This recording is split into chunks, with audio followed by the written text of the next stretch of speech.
Il pensait que j'étais un mari aveugle, un simple carnet de chèques sur pattes. Il pensait que je ne verrais pas que ma femme couchait avec l'homme que je payais pour sauver notre mariage. Mais ils ont oublié une leçon essentielle. Le silence n'est pas une faiblesse, c'est une arme chargée. La plupart des hommes auraient crié, pleuré ou tout cassé. Pas ce héros. Quand il a découvert que le psychologue de sa femme était en réalité un prédateur, il n'a pas fait de scandale. Il est devenu une ombre. Il a transformé sa douleur en un dossier judiciaire de 300 pages. Il a décidé de ne pas simplement divorcer, mais de détruire méthodiquement, légalement et froidement la vie de celui qui se croyait intouchable. La vengeance est un plat qui se mange non seulement froid, mais avec des preuves irréfutables et un bon avocat. Voici l'histoire d'une exécution sociale parfaite. Bienvenue à tous, vous êtes sur la chaîne Histoire d'infidélité. Dans les commentaires, écrivez de quelle ville vous regardez et quel temps il fait dans la rue. Préparez-vous, car l'histoire d'aujourd'hui va vous prouver qu'il n'y a rien de plus dangereux sur Terre qu'un homme calme qui a cessé d'aimer. Je m'appelle Marc, j'ai 56 ans. Je vis à Lyon et travaille comme responsable d'équipement électrique dans une grande entreprise industrielle. Ma spécialité comprend la modernisation des systèmes, les travaux de mise en service, ainsi que la réparation d'équipements complexes. C'est un métier classique, fiable, un métier d'homme. Je ne peux pas me vanter d'être riche, mais je ne suis pas dans le besoin non plus. Nous vivions avec Marianne dans notre confortable appartement de 3 pièces rue des Innovateurs. L'appartement lui appartenait, hérité de ses parents. Moi, après mon service militaire, j'avais longtemps vécu en foyer, puis loué des logements, jusqu'à ce que le destin me conduise à Marianne. Elle avait 3 ans de plus que moi, mais cette différence d'âge ne gênait ni elle ni moi. Nous nous sommes presque immédiatement compris et rapprochés, comme 2 moitiés d'un même tout. J'apportais à notre quotidien stabilité et prévisibilité, tandis qu'elle y mettait chaleur et confort. Tout suivait son cours, sans bouleversement. Pas parfait, bien sûr, mais honnête et prévisible jusqu'à un certain moment.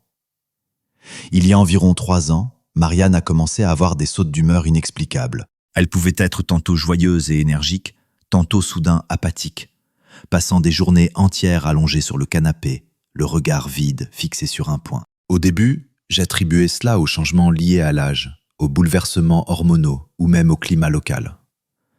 Marianne consultait des médecins, notamment un gynécologue, mais tous les examens montraient que sa santé était normale. Un soir au dîner, alors qu'un silence particulièrement lourd pesait dans la cuisine, elle prononça, comme si elle prenait une décision importante.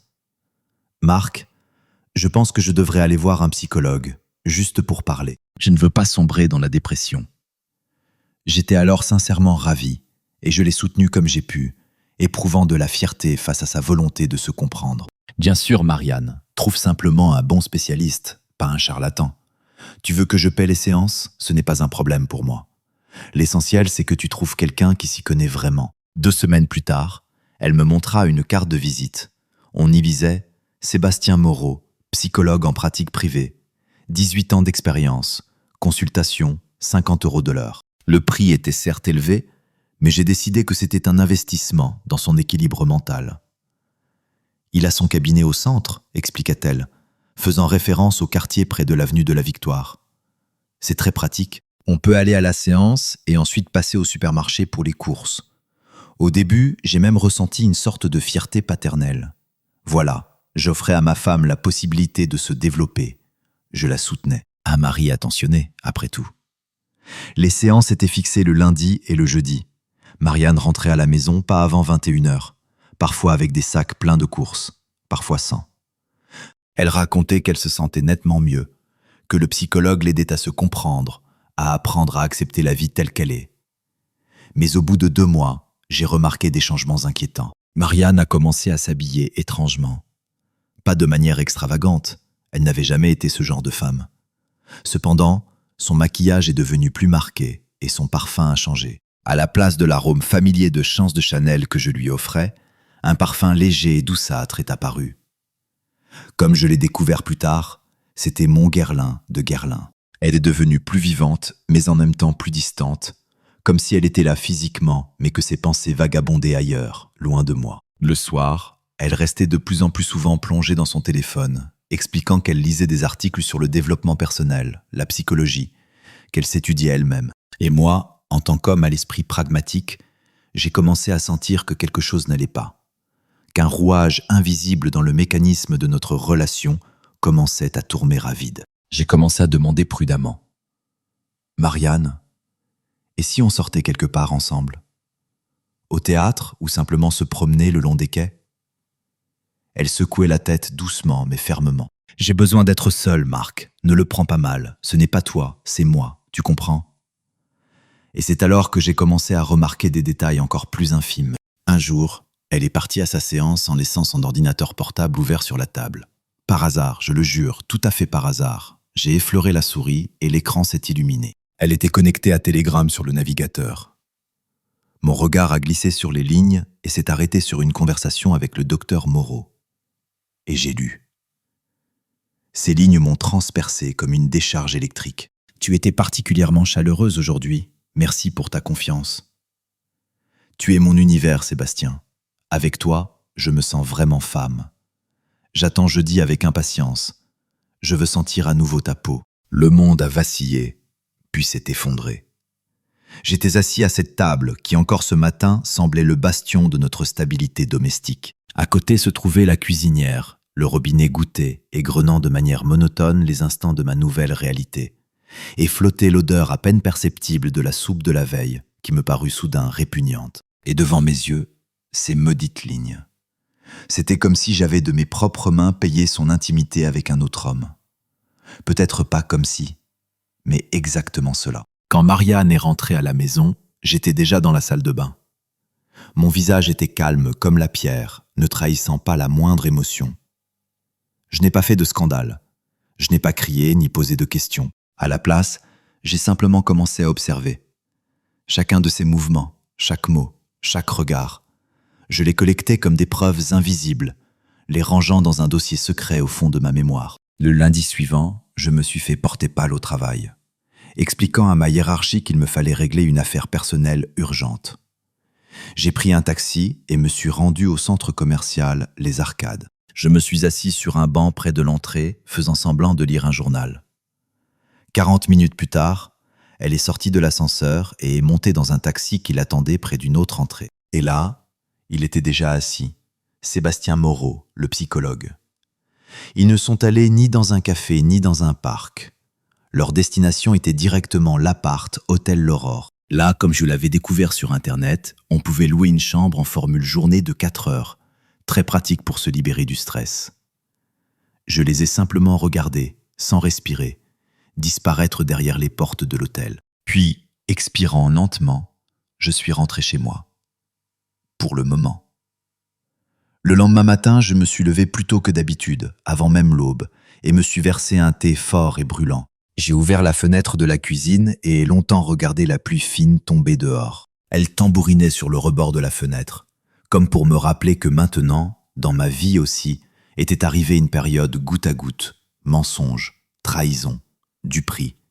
Marianne est sortie de la chambre vers 8 heures en peignoir, pieds nus.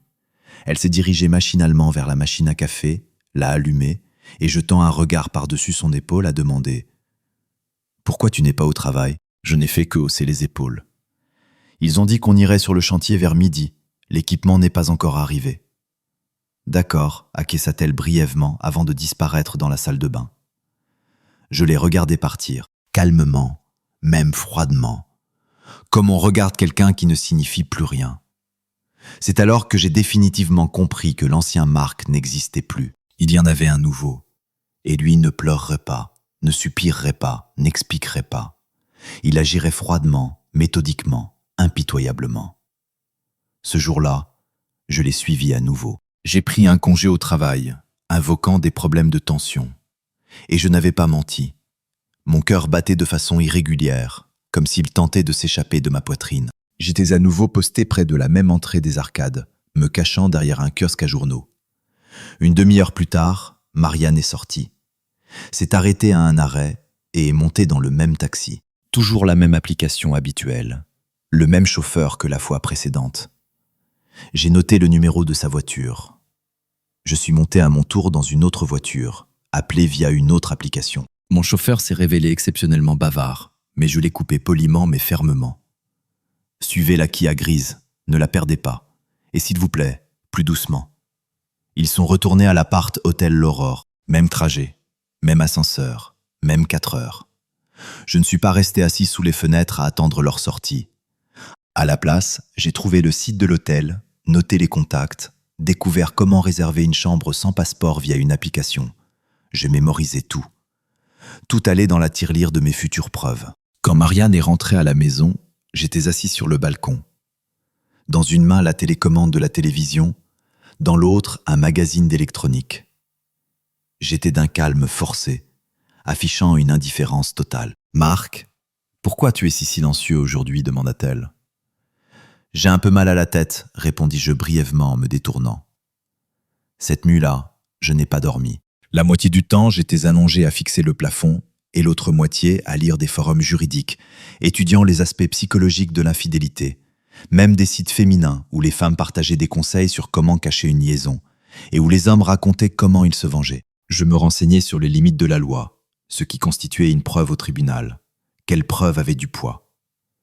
Le matin, je suis allé voir mon ancienne connaissance, Elisa. Nous nous étions croisés autrefois dans le cadre du travail. Elle était avocate, dotée d'un esprit aiguisé et d'une approche pragmatique. Nous nous sommes retrouvés au café La Vigne Dorée, rue des Artisans. Elle a écouté attentivement mon récit sans m'interrompre, hochant simplement la tête de temps à autre. Puis elle s'est rapprochée un peu et a demandé: « Marc, tu veux divorcer ?» « Pas encore, » répondis-je en la regardant droit dans les yeux. Je veux comprendre comment sortir de cette situation sans perte pour moi et que la douleur ne reste pas seulement en moi. Je veux que la responsabilité soit partagée. Elisa hocha la tête avec compréhension, serrant les lèvres. « Donc tu ne veux pas simplement un divorce, mais un calcul froid, juridiquement précis. »« Exactement, » confirmai-je. Nous avons commencé à élaborer un plan. Juridiquement, Marianne ne pouvait prétendre qu'à son appartement hérité de ses parents. Tout ce que j'avais investi dans notre logement commun, l'électroménager, les meubles, l'électronique, avait été acheté avec mon argent, depuis mes comptes personnels. J'ai confirmé tout cela avec des relevés bancaires imprimés, des reçus, des photographies sur lesquelles on voyait la date d'achat. « Marc, si tu veux, je t'aide à constituer un dossier, » dit Elisa. « Mais tout doit être parfaitement clair, sans falsification. La loi sera de ton côté si tu ne violes pas ces règles toi-même. » C'est ainsi qu'a commencé ma deuxième phase, une observation méthodique, presque scientifique. Je n'essayais pas de la surprendre en flagrant délit. Je rassemblais les preuves calmement, méthodiquement, pas à pas. J'ai acheté un dictaphone simple mais efficace sur la marketplace en ligne Fnac et l'ai installé dans le couloir juste derrière le miroir. Marianne téléphonait souvent précisément là. L'une de ces conversations a résonné comme une décharge électrique qui m'a coupé le souffle.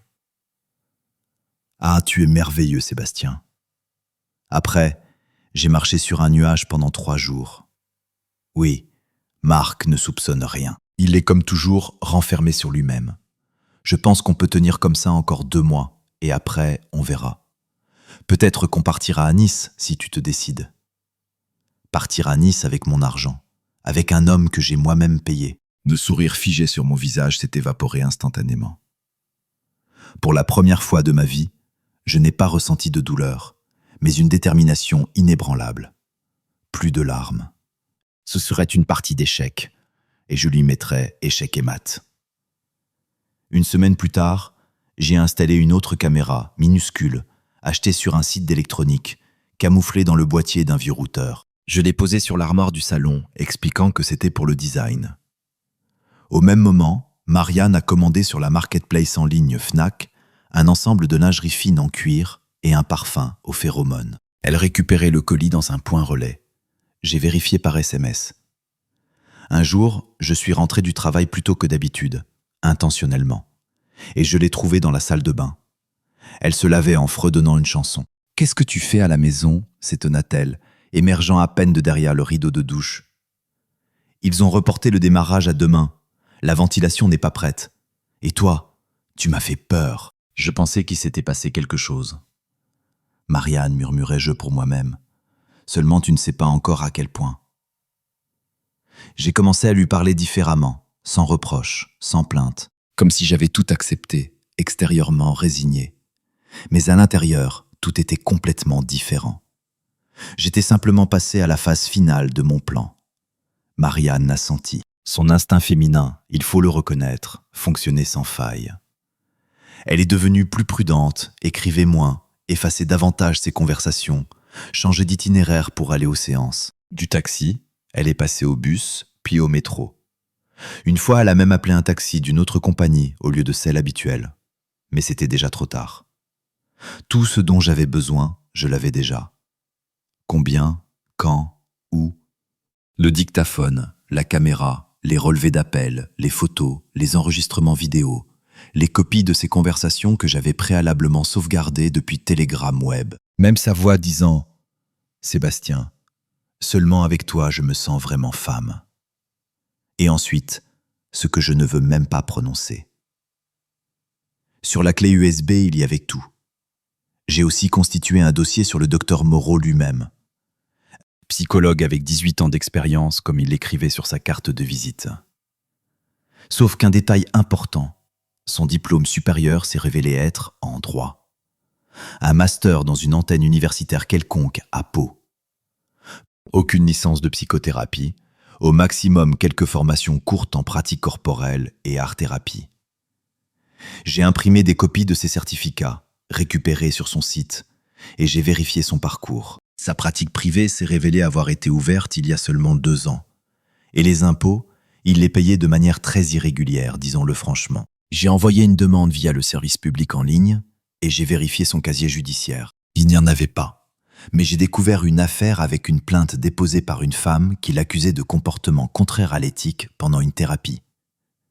Le tribunal avait alors rejeté la plainte pour des raisons formelles. Le tableau était clair. Un pseudo-spécialiste sachant parler avec aisance, sans véritable formation clinique. Le type idéal pour les femmes cherchant du soutien et une épaule. J'ai commandé le relevé de ses appels auprès de l'opérateur de téléphonie mobile. Heureusement, la carte SIM était à mon nom, donc cela n'a posé aucun problème. Tout était net, le même numéro, des appels les lundis et jeudis, comme une horloge. Avec Elisa, mon avocate, nous nous sommes rencontrés encore 2 fois. « Tu es sûr de vouloir aller jusqu'au bout ?» demanda-t-elle en me regardant attentivement. « Certain, répondis-je fermement, mais je veux le faire intelligemment. Nous avons élaboré un plan détaillé. Première étape, documenter toutes les violations. Deuxième étape, protection maximale de mes intérêts en cas de divorce. Troisième étape, porter un coup à la réputation de Sébastien Moreau.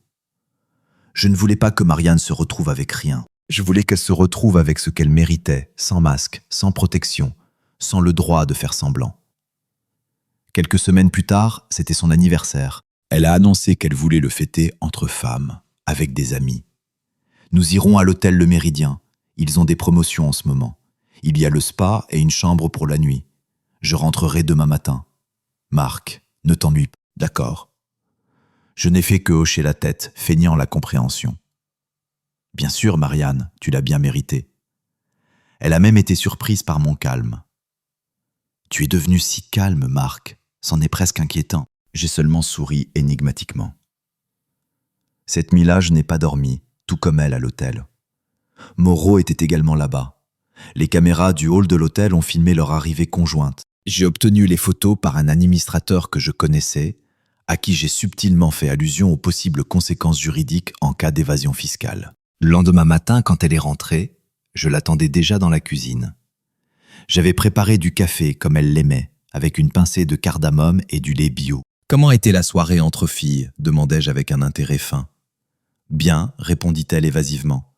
Un peu fatiguée. » Et quelques heures plus tard, quand elle est sortie au Carrefour acheter du fromage blanc, j'ai discrètement remplacé le contenu de sa clé USB. À la place de ses photos personnelles, il y avait maintenant mes enregistrements, des vidéos, des relevés de comptes bancaires, des enregistrements audio, des copies de conversations. Quand elle est revenue, j'ai dit calmement, mais avec une fermeté non dissimulée dans la voix, « Marianne, assieds-toi. » « Qu'est-ce qu'il y a ?» demanda-t-elle avec méfiance, sentant que quelque chose n'allait pas. « Ça ne prendra qu'1 minute. Je veux simplement que tu comprennes. Je sais tout. » Je lui ai tendu la clé USB. Tout y est. Pas la peine de te justifier. Pas la peine de mentir. Réfléchis simplement à ce que tu es devenu et pourquoi je suis maintenant une personne complètement différente. Elle pâlissait à chaque minute. Son visage perdait progressivement ses couleurs. Puis elle a tenté de dire quelque chose, mais j'ai levé la main, coupant court à sa tentative. Je n'ai pas encore décidé quoi faire, mais une chose est sûre, tu n'es plus ma femme. En statut, oui. En substance, non. Elle s'est levée d'un bond et est partie dans la chambre, claquant la porte et s'enfermant à l'intérieur. Le soir même, je suis allé sur un site où l'on laisse des avis sur les spécialistes. Et sous le profil de Sébastien Moreau, psychologue, mon texte est apparu. Avec des preuves, avec des faits, sans émotion, seulement des faits secs et irréfutables. Pas de licence, éthique violée, relations intimes avec les patientes. Je savais que ce n'était pas encore la vengeance, c'était seulement l'échauffement. Mais il y avait quelque chose que je n'avais pas prévu. Le lendemain, j'ai reçu un appel d'un numéro inconnu. Une voix masculine a demandé « C'est Marc ? Vous avez publié un avis sur Moreau ?» « Oui, répondis-je. Nous devons nous rencontrer. Vous n'êtes pas le seul dans ce cas. Cet homme a déjà détruit plusieurs familles. Je suis prêt à vous aider. Et pas seulement avec des conseils. Quand cet homme m'a appelé, j'ai senti que tout commençait à former une vraie construction. Pas simplement une tragédie personnelle, pas simplement une infidélité, mais tout un système, un mécanisme répétitif où au centre se trouvait la même personne, masquant habilement son instinct prédateur sous couvert de thérapie. Nous nous sommes retrouvés au café L'Arabica, rue de la République.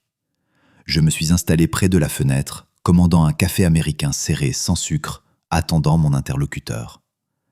Il était en retard de 7 minutes. Grand, corpulent, avec des tempes grisonnantes, il s'est présenté comme Florian.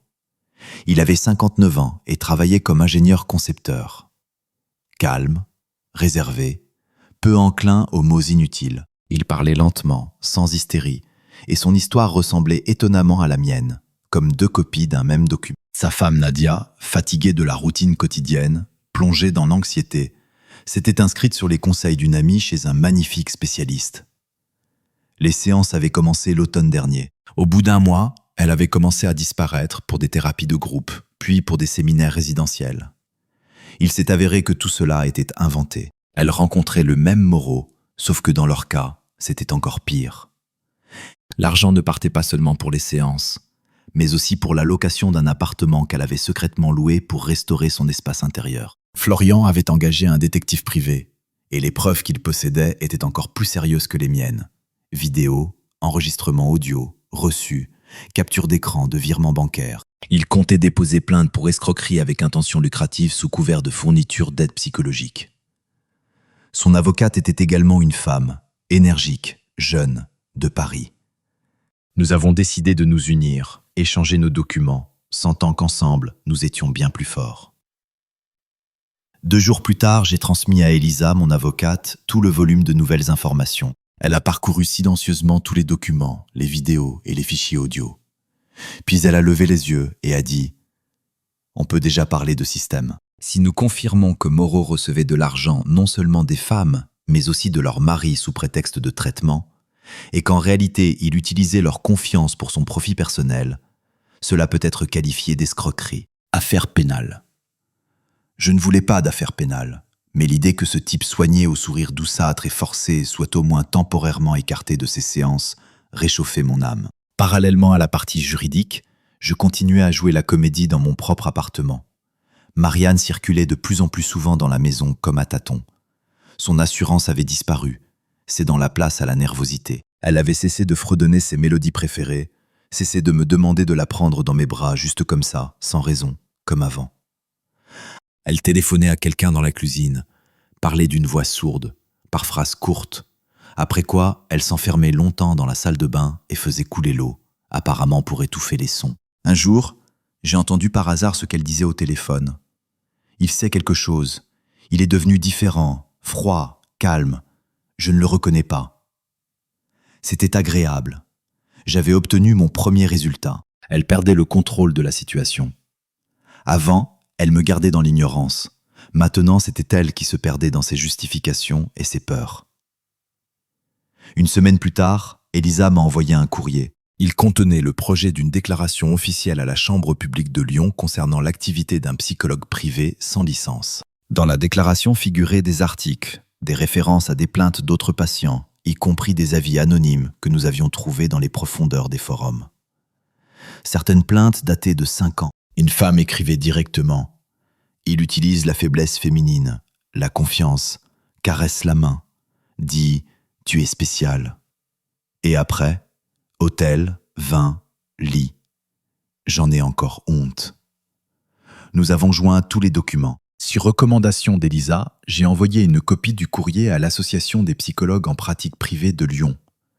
Une autre à l'inspection fiscale avec demande de vérification de son activité. Florian, de son côté, a transmis les documents à la rédaction d'un portail d'information local. Ils avaient une rubrique « pseudo-spécialiste » où ils dénonçaient ceux qui, profitant de l'ignorance des clients, les manipulaient, soutiraient de l'argent et détruisaient des familles. Le rédacteur en chef était extrêmement intéressé. Nous avons donné notre accord pour la publication, mais avec des conditions. Nom modifié, visage flouté sur les photos. Quand l'article est sorti, je l'ai montré à Marianne. Sans un mot. J'ai simplement ouvert le site sur l'ordinateur portable, l'ai posé devant elle sur la table de la cuisine et suis parti dans le couloir enfiler mes chaussures. 1 minute plus tard, elle m'a rejoint. Pâle, les yeux humides, elle a demandé d'une voix tremblante. « C'est toi ?» Je n'ai pas répondu. J'ai simplement fermé la porte derrière moi et suis parti. Je savais qu'elle lirait tout, qu'elle découvrirait que non seulement moi, mais aussi d'autres hommes avaient été victimes de ce psychologue. Et qu'alors? C'était plus qu'une offense, c'était une affaire. Au travail, je me comportais calmement, même trop. Mes collègues remarquaient bien sûr les changements, mais ne se mêlaient pas de mes affaires. J'arrivais à l'heure, ne m'attardais pas, ne discutais de rien d'autre que du travail, comme si toute ma vie personnelle avait brûlé, laissant à sa place un vide calciné mais uniforme. Marianne a cessé d'aller voir Moreau. Du moins, je n'enregistrais plus de séances. Elle restait longtemps à la maison avec l'ordinateur portable sur les genoux, comme si elle écrivait des textes. 1 ou 2 fois, je l'ai vue sortir à la pharmacie ou au carrefour et revenir très vite. Ni maquillage, ni talons, aucune thérapie, seulement une ombre. Et puis un jour, quand je suis rentré après mon service, j'ai trouvé sur la table de la cuisine une lettre sans enveloppe, sur une simple feuille de bloc-notes. À côté était posée son alliance, lourde, avec des motifs. Je l'avais moi-même choisie autrefois. Elle avait écrit « Marc, j'ai compris que j'ai détruit ce qui était le plus solide dans ma vie. Mais tu es parti avant que je ne réalise. Ton départ n'a pas été par la porte. Tu es simplement devenu une ombre. Et j'ai compris que tu n'étais plus là. Pardonne-moi, si tu le peux. Je pars dans une autre région. J'espère qu'un jour tu te souviendras non seulement de ma faiblesse, mais aussi de mes meilleures qualités. » J'ai lu cela sans rien ressentir, ni soulagement, ni joie, ni douleur, juste du silence. Un silence de mort. Mais le soir même, j'ai reçu une nouvelle notification d'Elisa. Elle écrivait « Marc, tu es prêt pour la prochaine étape ? Moreau est convoqué devant une commission. Nous avons une chance de bloquer son activité officiellement, mais il y a un détail. Il sait pour toi et se prépare à répondre. Il a engagé un avocat. Je pense qu'il ne se rendra pas facilement. » Après le départ de Marianne et sa lettre avec l'alliance à côté, un silence inhabituel s'est installé dans l'appartement. Pas celui qui tombe la nuit quand la maison dort simplement, mais un silence dense, visqueux, comme dans les vieilles caves où l'air stagne pendant des années. Plus de pas, plus d'odeur de sa crème, plus de froissement de ses robes. Quand elle étendait le linge dans la salle de bain, tout avait disparu, et j'ai compris que je n'avais même pas besoin de lâcher prise. Tout était déjà parti de soi-même. J'ai continué à vivre comme si rien ne s'était passé. Le travail, les revues techniques, les déplacements sur les chantiers, de brèves conversations professionnelles avec les collègues. Parfois, le soir, je regardais de vieux films en noir et blanc, calmes, sans tension. Mais dans ma tête résonnait constamment la dernière phrase du courrier d'Elisa. Il a engagé un avocat. Il se prépare à répondre. Je savais que ce serait ainsi. Des gens comme Moreau ne partent pas en silence. Ils sont trop habitués au rôle de berger dirigeant le troupeau. Il était habitué à être en haut, en position de force. On l'avait touché. Il avait senti qu'il ne contrôlait plus le processus. Et pour ce genre de personnes, C'est mortellement dangereux. Ils attaquent ou se cachent, mais ne reculent jamais. 3 jours plus tard, j'ai reçu un courrier officiel par mail. Moreau avait déposé une plainte au parquet et à la police. Dans le courrier, la formulation « diffamation », diffusion de fausses informations portant atteinte à la réputation professionnelle, ainsi qu'ingérence dans la vie privée. Elisa a immédiatement réagi, rédigé une déclaration en réponse avec toutes les preuves en annexe. Absence de licence, plainte d'anciennes clientes, photographie, enregistrement audio.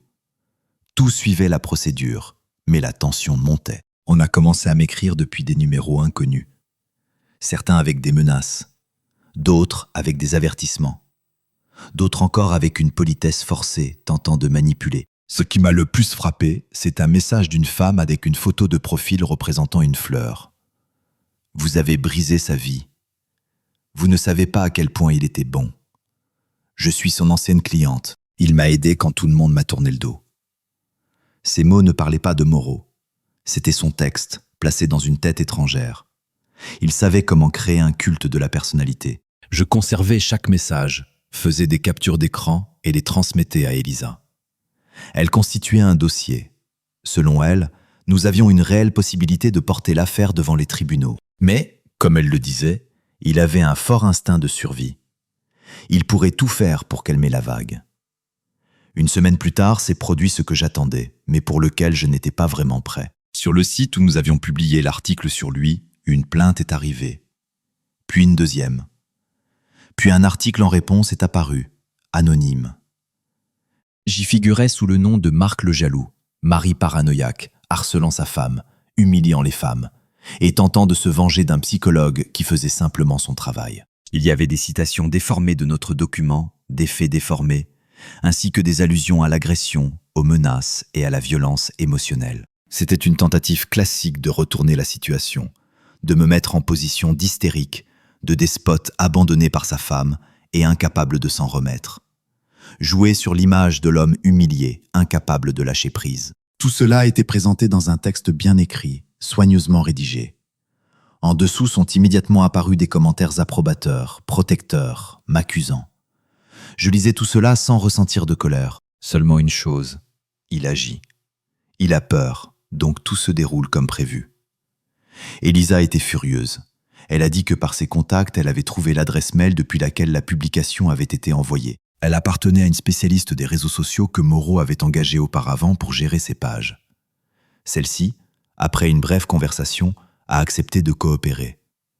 Elle ne savait pas pour qui elle travaillait. Contre une petite rémunération, elle a transmis la commande originale, le texte, les corrections, les tâches de promotion, tout avec les annotations du client.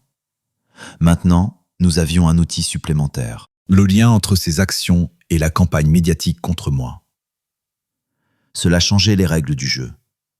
J'ai commencé à sentir que j'étais au cœur d'un vrai jeu, silencieux, juridique, psychologique, sans cri, mais avec une visée précise. Marianne n'écrivait pas, n'appelait pas, aucune nouvelle. Et je ne cherchais pas, car maintenant le centre de gravité s'était déplacé. Je ne me battais plus pour mon mariage. Je nettoyais le terrain des déchets. Une semaine plus tard, sur le cloud où Elisa et moi stockions les documents, un nouveau fichier est apparu. Un enregistrement vidéo qu'avait envoyé Florian. Sur l'enregistrement, une femme d'environ 50 ans, visiblement sous pression, racontait devant la caméra comment le psychologue Moreau l'avait convaincu de travailler sur la proximité physique pour une confiance totale. Elle était assise sur une chaise, regardant le sol. Ses mains tremblaient. Dans sa voix, on entendait la honte, la douleur, la fatigue. Et la phrase à la fin, « Je ne savais pas que cela pouvait m'arriver. Je pensais que c'était un professionnel, et c'était un prédateur. » Nous avons regardé l'enregistrement avec Elisa 3 fois. Puis elle s'est levée, s'est approchée de la fenêtre et est restée longtemps silencieuse. « C'est la fin, dit-elle. Nous menons à la fois publiquement et juridiquement. » Et alors est arrivé un courrier laconique, une seule phrase. « Marc, rencontrons-nous, sans avocat, juste toi et moi. Je te dirai pourquoi tout cela a commencé. » Signature, Moreau. Le courrier de Moreau est arrivé tard le soir, alors que j'allais me coucher. Je l'ai relu 3 fois. Il n'y avait pas de menace, pas de sarcasme, pas de manipulation, seulement une proposition sèche. Je n'ai pas tout de suite compris ce qu'il cherchait. Pourquoi faisait-il cela? La peur? Une dernière tentative de négocier? Ou un nouveau jeu? Une nouvelle méthode thérapeutique? Où il se considérait toujours comme le metteur en scène? Le matin, j'ai montré le courrier à Elisa. Elle a réagi calmement. Trop calmement. Ah, c'est prévisible, il veut gagner du temps, te faire douter. Tu dois décider toi-même. Souviens-toi simplement que tu as affaire non pas à un homme, mais à un manipulateur professionnel. Il sera doux, il se repentira et il mentira. J'ai réfléchi pendant 24 heures, puis j'ai accepté. Pas parce que je voulais entendre sa version. Je n'avais plus de questions. Je voulais simplement regarder dans les yeux celui qui avait détruit ma vie, puis tenter de me faire passer pour un fou. J'avais besoin de conclure. Nous nous sommes donné rendez-vous au café La Brise du Rhône, près des quais du Rhône. L'endroit était fréquenté, mais pas bruyant. Pas de musique forte, pas d'adolescents avec des sodas. Principalement des couples âgés, des employés de bureau avec des ordinateurs portables, des hommes seuls avec des tablettes. Il est arrivé à l'heure, habillé comme toujours avec soin, dans le style de l'intellectuel urbain. Jeans sombres, pull clair, lunettes à monture fine, cheveux coupés, barbe soigneusement taillée. Il s'est assis en face, a commandé un thé noir, moi, de l'eau. Rien de superflu. La première minute, nous sommes restés simplement silencieux. Il m'étudiait du regard, comme s'il voulait deviner mon état. Moi, je regardais à travers lui, comme à travers du verre, comprenant que devant moi ne se trouvait plus l'homme à qui ma femme avait un jour fait confiance. Il a commencé à parler le premier. Il ne s'excusait pas, ne se justifiait pas. Il parlait des processus complexes de la proximité humaine, du transfert et du contre-transfert, du fait que les patients ne distinguent souvent pas la gratitude de l'attirance. J'écoutais sans émotion. Aucune phrase ne suscitait ni colère ni douleur. J'avais déjà tout entendu auparavant, dans les enregistrements audio, dans les lettres d'autres victimes, dans sa correspondance avec Marianne. C'était un texte qu'il connaissait par cœur, peaufiné dans les moindres détails, sans une seule aspérité, comme un discours de soutenance répété jusqu'à l'automatisme. Puis il a marqué une pause et a dit « Marc, je veux te dire une chose. Elle est venue me voir déjà brisée. Personne ne te le dira, mais tu dois savoir. Tu l'as perdue avant que j'apparaisse. Je me suis simplement trouvé là au bon moment. C'est à ce moment que j'ai senti quelque chose bouger en moi. Pas de la colère, bien plus profond. Une irritation noire et dévorante, semblable à celle que l'on ressent quand on casse un objet précieux et qu'on accuse le vent. Je me suis penché en avant, lentement, calmement, et j'ai dit « Tu ne t'es pas trouvé là. Tu as profité du moment. Tu n'as pas soigné. Tu as pris ce qui était plus faible. » Il a détourné le regard, la première fissure dans son armure. « J'ai déjà tout fait, continuai-je lentement, chaque mot s'imprimant dans l'air. Tu ne pourras pas l'effacer, tu ne pourras pas l'oublier. Tu vas perdre des clients, ta réputation, le respect. Tu avais l'habitude d'être nécessaire. Maintenant, tu seras dangereux. Et c'est là toute la différence. » Il se taisait. La tension flottait dans l'air, épaisse et palpable. Puis, comme pour se justifier, il prononça. « Elle est venue d'elle-même. Et moi, je t'ouvrirai les portes moi-même, dis-je en me levant brusquement. Mais pas pour un dialogue, pour le tribunal. » Je suis parti sans me retourner. Il est resté assis avec son thé qu'il n'avait même pas goûté. Les jours suivants furent riches en événements. Elisa déposa une demande d'ouverture de procédure sur la base des violations constatées. Florian trouva une autre femme prête à témoigner. Elle avait subi le même schéma, thérapie, rapprochement, guérison par le corps. Elle avait peur, mais après avoir vu la vidéo de la première victime, elle s'est décidée. Nous avons envoyé une demande officielle à l'inspection fiscale et à l'autorité de santé, signalant l'absence de licence, l'éthique violée, fournissant des copies de reçus, de plaintes, d'enregistrements vidéo. Sur le site où figuraient auparavant les avis sur la chaleur humaine de Sébastien Moreau, sont apparus des commentaires avec des faits, des révélations, confirmées par des liens. Et puis la pression a commencé, la vraie. On a piraté ma messagerie électronique. Quelqu'un a tenté de retirer de l'argent de ma carte bancaire en utilisant des données volées. Mon profil Facebook a été cloné. Un clone est apparu où je semblais m'excuser pour diffamation. Un de mes collègues au travail a fait allusion au fait que quelqu'un avait appelé et s'était renseigné sur ma santé mentale. Elisa a confirmé. C'est classique. Menaces, faux profils, pression psychologique. La dernière étape de défense, quand on est en train de perdre.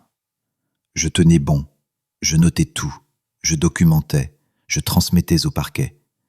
Des femmes m'appelaient, me demandant de ne pas lui faire de mal. Certaines pleuraient, d'autres insultaient. C'étaient ses disciples, celles à qui il avait mis dans la tête qu'elle n'était rien sans lui. Mais un jour, quelque chose de complètement différent est arrivé. Sur le palier, devant ma porte, j'ai trouvé une enveloppe. À l'intérieur, une photo. Mon appartement. Moi-même, assis à la table, prise depuis l'immeuble d'en face à travers la fenêtre. Avec la photo, un papier. Tu ne comprends pas avec qui tu joues. Je n'ai pas eu peur, j'ai simplement compris. Maintenant, l'affaire ne concernait plus une femme, ni un mariage, ni un psychologue.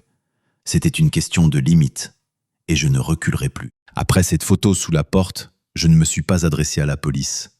Cela aurait été de la faiblesse. Je savais qui l'avait déposée, pourquoi, et quel signal on voulait transmettre. Il comptait sur la peur, sur le recul, sur le fait que je quitterais la route, comme les autres l'avaient fait. Mais je n'ai pas dévié. Au contraire, j'ai accéléré. Elisa m'a aidé à préparer une plainte pour surveillance et ingérence dans la vie privée. Nous avons joint la photo, les enregistrements de l'interphone, le témoignage du gardien qui a confirmé que la caméra de l'entrée avait effectivement filmé un inconnu, emmitouflé dans une écharpe, déposant l'enveloppe sous la porte. Prouver l'identité était difficile. Visage caché, plaque d'immatriculation invisible. Mais l'important était que nous puissions documenter le fait lui-même et l'utiliser comme argument supplémentaire au tribunal. Pendant ce temps, l'enquête se poursuivait. L'association des psychologues privés a envoyé une réponse officielle. Le spécialiste Sébastien Moreau n'est pas membre de l'association, ne possède pas de licence en cours de validité. Ses méthodes ne sont pas conformes aux normes d'éthique professionnelle. L'autorité de santé a ordonné une inspection. Le fisc a envoyé une notification d'irrégularité dans les déclarations. 2 de ses anciennes clientes, déjà connues de nous, ont officiellement déposé plainte. L'une depuis Paris, la seconde depuis Lyon. Toutes 2 avec des preuves irréfutables. Parallèlement, un deuxième article sortait sur le même site d'information. Une nouvelle vague d'informations. Citation de plainte, photographie de l'hôtel, référence aux violations officielles. Moreau a répondu par une interview dans laquelle il a tenté de se présenter comme victime de harcèlement. Mais le public voyait déjà le tableau complet. Ses mots ne résonnaient plus comme la voix d'un psychologue. C'était le pitoyable balbutiement d'un manipulateur acculé, perdant le contrôle. Il a disparu de son cabinet. Son bureau au centre commercial Les Arcades s'est vidé. Les cartes de visite ont disparu. Le site a été fermé pour reconstruction, mais ce n'était pas assez pour moi. Je voulais que tout soit mené jusqu'au bout, légalement, précisément, jusqu'au dernier point. Le procès a eu lieu en octobre, audience à huis clos. La plainte principale venait de Florian. J'intervenais comme témoin, fournissant tous mes documents. Nous étions assis dans différentes parties de la salle, sentant le mur invisible qui nous séparait de Moreau. Il évitait de croiser mon regard. Ses yeux erraient dans la salle. Marianne n'était pas présente. Elle était déjà dans une autre ville, sans mari, sans alliance, sans illusion. Le tribunal a reconnu que les actions de Moreau violaient les normes d'éthique professionnelle et constituaient une tromperie du consommateur sous couvert d'aide psychologique. Son activité a été suspendue. Amende, compensation, recommandation d'ouverture d'une procédure administrative. Pour moi, ce n'était pas une victoire au sens classique. C'était un point final, une conclusion. Je suis rentré chez moi, j'ai ouvert l'armoire et pris sur l'étagère du haut une vieille boîte. Elle contenait notre photo de mariage. Je l'ai longuement regardée puis déchirée sans colère, simplement le long de la ligne de séparation. Une partie moi, l'autre partie une personne qui n'existe plus. 3 mois se sont écoulés. Je vis seul. L'appartement est devenu plus libre, physiquement et moralement. J'ai acheté le fauteuil dont je rêvais depuis longtemps. Le matin, je me prépare du café comme je l'aime, sans lait, noir, fort. Le week-end, je pars à la campagne seul ou avec un vieil ami à la pêche. Je ne ressens pas la solitude, je ressens le contrôle. De Marianne arrivent périodiquement de courts messages. « Comment vas-tu ? Pardonne-moi. » Je ne réponds pas. Pas par rancune, mais par profond respect pour moi-même. Moreau n'exerce plus. De nouveaux documents sur lui apparaissent en ligne. Son nom est associé à la honte et à la méfiance. Il est devenu l'exemple de ce qu'un spécialiste ne doit pas faire. Je pense souvent, et si j'avais gardé le silence à l'époque ? Si j'avais pardonné ? Si j'avais à nouveau cru au développement personnel et à la quête de soi? La réponse est une. J'aurais trahi ma propre personne, et cela, je ne le permettrai jamais.